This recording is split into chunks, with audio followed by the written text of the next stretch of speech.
महाराष्ट्र के बदलापुर स्कूल यौन उत्पीड़न मामले के आरोपी अक्षय सिंधे का एनकाउंटर किया गया है। इस एनकाउंटर के खिलाफ अक्षय के पिता ने बॉम्बे हाई कोर्ट में एक याचिका दाखिल की है, जिस पर सुनवाई हो रही है। हाई कोर्ट ने एनकाउंटर पर सवाल उठाए हैं। उसका कहना है कि इसमें गड़बड़ी दिखाई दे रही है। नमस्कार, आप देख रहे हैं समर इंडिया, मैं हूं आपके साथ अमन सिद्धू। हाई कोर्ट को बताया गया है कि जिस समय एनकाउंटर हुआ उस समय अधिकारी वर्दी में नहीं था, पिस्तौल बाईं तरफ थी। जब वह गाड़ी में बैठा था, बंदूक लॉक नहीं थी। जब अक्षय सिंधे ने हाथापाई में बंदूक खींची तो पिस्तौल अनलॉक हो गई। इस पर हाई कोर्ट ने कहा कि यकीन करना मुश्किल है, इसके लिए ताकत की जरूरत होती है। प्रथम दृष्टया इसमें गड़बड़ी दिख रही है। यह एक आम आदमी पिस्तौल से गोली नहीं चला सकता, क्योंकि इसके लिए ताकत की जरूरत होती है। एक कमजोर आदमी ऐसा नहीं कर सकता, क्योंकि रिवॉल्वर से गोली चलाना आसान नहीं है। कोर्ट ने पूछा, जिस अधिकारी ने गोली चलाई कौन से बैच का था? महाराष्ट्र सरकार ने कहा कि मुझे आइडिया नहीं है।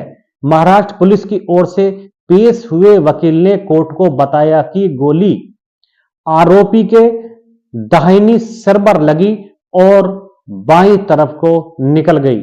इस पर कोर्ट ने कहा कि सिर पर गोली क्यों मारी गई? पुलिस अप्रशिक्षित थी, उन्हें ठीक से पता है कि गोली कहां चलानी है। उन्हें हाथ या पैर में गोली चलानी चाहिए थी।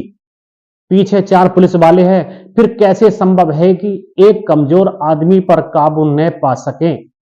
वो भी गाड़ी के पिछले हिस्से में 2 पुलिस वाले आगे और 2 मृतक के बगल में बैठे थे। महाराष्ट्र पुलिस के वकील ने कहा, उस समय स्थिति ऐसी ही थी, यही हुआ है। कोर्ट ने कहा कि इसे एनकाउंटर नहीं कहा जा सकता। यह एनकाउंटर नहीं है। हमें पुलिस अधिकारी की चोट का प्रमाण पत्र दिखाओ। क्या मानवाधिकार को कागजात भेजे गए हैं? इसका जवाब देते हुए सरकार ने कहा कि हां, भेजे गए हैं। कोर्ट ने पूछा, क्या उस घटना से जुड़ा कोई पुलिस अधिकारी यहां मौजूद है? जिस पर सरकार ने इनकार कर दिया। सरकारी वकील ने कहा, अभी सीआईडी का एसीपी स्तर का अधिकारी मामले की जांच कर रहा है। कोर्ट ने कहा कि फोरेंसिक रिपोर्ट मंगलवार तक आ जानी चाहिए। गोली कितनी दूरी से चलाई गई?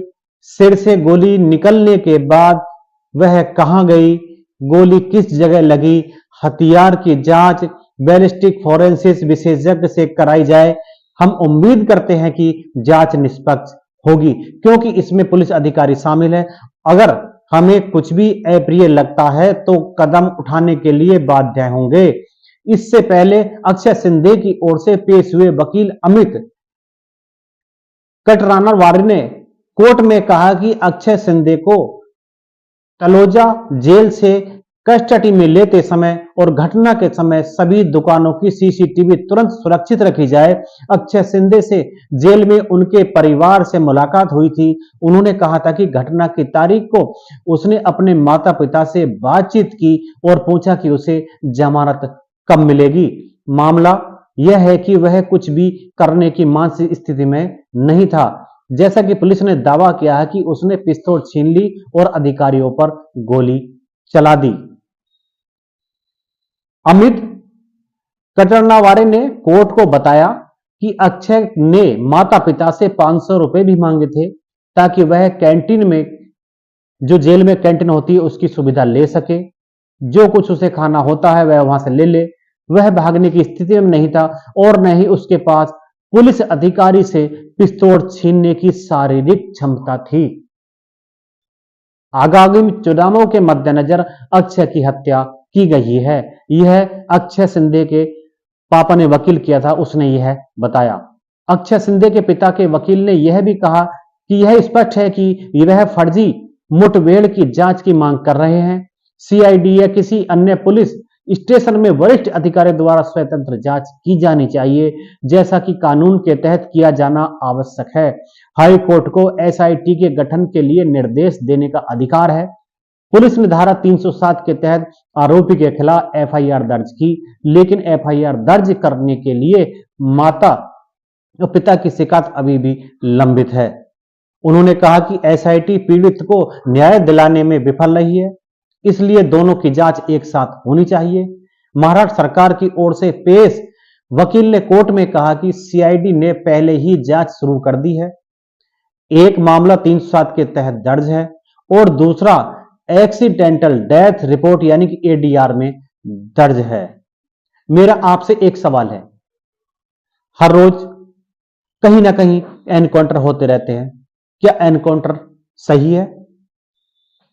अगर सही है तो अपराध फिर कम क्यों नहीं हो रहे? ये नीचे कमेंट बॉक्स में अवश्य बताना।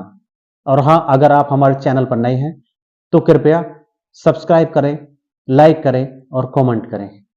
नमस्कार।